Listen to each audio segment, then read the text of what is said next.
More than 10,000 enslaved people fled to freedom in New Bern during the Civil War, and the community is making sure that this powerful history is never forgotten.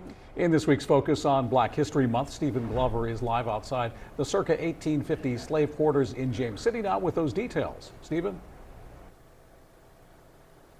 Dave, Courtney, right behind me is one of the very few structures from that era that's still left standing, which is a slave quarter.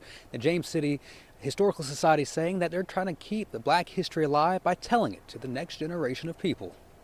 In 1862, Union troops seized New Bern. In that moment, more than 10,000 enslaved people chose to walk towards freedom. By 1865, nearly 3,000 of them had built something remarkable, a community called James City in honor of Reverend Horace James. If any African American could make it here to the Trenton River camp or the Trenton River settlement, they was considered to be free. Craig Allen is a member of the James City Historical Society and teaches the history of these very slave quarters in James City. Inside these non-insulated walls, as many as 30 family members lived together.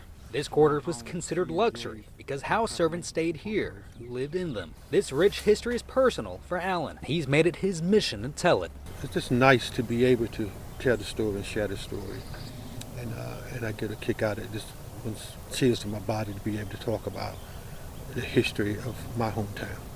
At New Bern High School, that history is front and center. Students walk past banners featuring freedom fighters, the names of the formerly enslaved, and the history of James City's founding. As they read it, they get to sense a deep and unknown history of who they are and where the community came from. For Allen and Hallowell, the story of James City is more than a page in a history book. The whole part of black history is to bridge that gap from the past to what is present and then going into the future. Hallowell says the James City Historical Society received grant funding from America 250 NC to create the Created Equal project to bring more of those stories to the classrooms. Reporting live in Craven County, Stephen Glover, WITN News. All right, thanks, Stephen.